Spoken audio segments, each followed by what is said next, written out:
Assalamualaikum warahmatullahi wabarakatuh. Perkenalkan nama saya Suryani Mita Astuti, NIM 1914080042 dari Tadris IPA Fisika B. Saya di sini akan mereview materi biofisika tentang biolistrik. Yang pertama yaitu tentang pengertian biolistrik.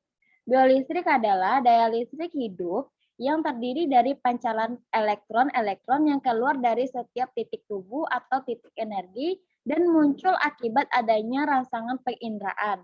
Listrik yang dihasilkan di dalam tubuh berfungsi mengendalikan dan mengoperasikan saraf, otot, dan berbagai organ lainnya. Materi kedua yaitu sistem saraf pada tubuh manusia. Sistem saraf adalah mekanisme yang memungkinkan tubuh bereaksi terhadap perubahan pada berbagai lingkungan eksternal dan internal yang senantiasa terjadi. Sistem saraf mengintegrasikan dan mengkoordinasikan fungsi-fungsi jaringan lain dalam tubuh. Materi selanjutnya adalah 3 komponen koordinasi saraf. Yang pertama itu sistem saraf. Sistem saraf bekerja berdasarkan impuls elektrokimia untuk melayani tubuh dengan berbagai macam cara. Yang kedua yaitu sistem hormon. Sekumpulan kelenjar dan organ yang memproduksi hormon yaitu senyawa organik pembawa pesan kimiawi di dalam aliran darah menuju sel atau jaringan tubuh. Setelah itu ada sistem indera yang mana salah satu bagian dari sistem koordinasi yang merupakan reseptor atau menerima rangsangan. Materi selanjutnya adalah mekanisme kelistrikan pada sistem saraf. Aliran listrik pada sel saraf atau neuron manusia tepatnya terjadi pada membran plasma, di mana permukaan atau membran setiap neuron terdapat beda potensial listrik akibat muatan negatif neto di permukaan dalam membran dan muatan positif neto di permukaan luar. Selanjutnya yaitu pentingnya konsentrasi ion dalam tubuh manusia pada proses rangsangan. Konsentrasi ion di dalam dan di luar sel ini merupakan suatu model potensial istirahat pada waktu nol, di mana ion K akan melakukan difusi dari konsentrasi tinggi ke konsentrasi rendah, sehingga pada saat tertentu akan terjadi membran dipol atau membran dua kutub, di mana larutan dengan konsentrasi yang tadinya rendah akan kelebihan ion positif. Kebalikannya dengan larutan yang konsentrasi tinggi akan mengalami kekurangan ion sehingga menjadi lebih negatif. Selanjutnya yaitu peristiwa kelistrikan pada jantung. Yang pertama yaitu kontraksi sel otot jantung terjadi oleh adanya potensial aksi yang dihantarkan sepanjang membran sel otot jantung.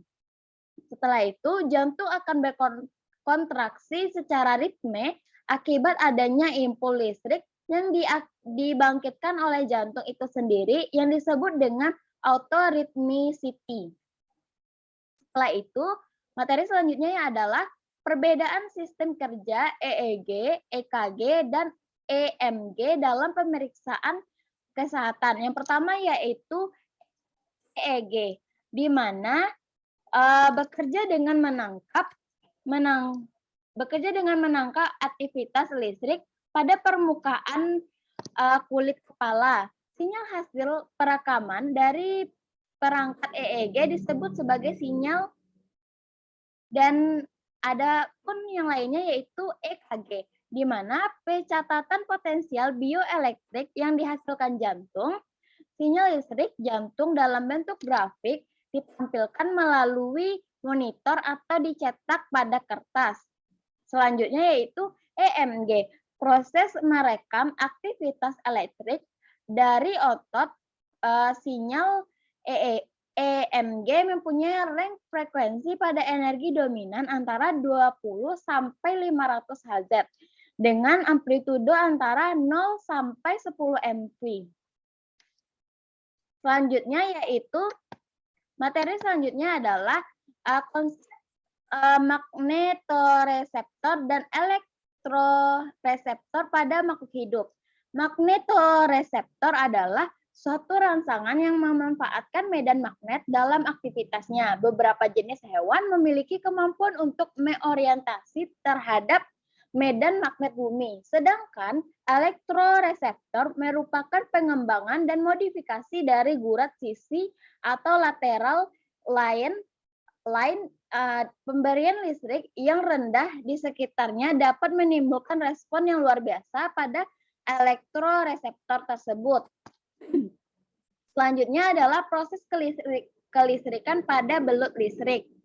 Organ penghasil listrik pada belut listrik tersusun dari sel saraf, sel otot yang telah mengalami perubahan penting.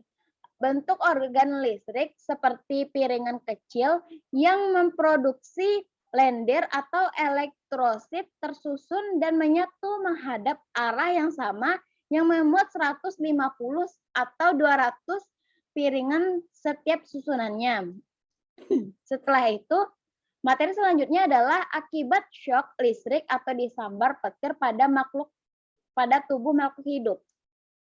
Shock listrik atau kejutan listrik adalah suatu nyeri pada saraf sensorik yang diakibatkan aliran listrik yang mengalir secara tiba-tiba melalui tubuh. Secara fisika, kesentruman atau electric shock adalah terjadinya kontak antara bagian tubuh manusia dengan suatu sumber tegangan listrik yang cukup tinggi sehingga mampu mengakibatkan arus listrik melalui tubuh manusia, tepatnya melalui otot. Selanjutnya yaitu potensial listrik, yang mana kemagnetan merupakan hal yang tidak dapat terlepas dari kehidupan manusia dan makhluk lain penghuni alam semesta ini. Bumi adalah magnet terbesar yang dapat memberikan manfaat besar bagi manusia dan semua makhluk hidup.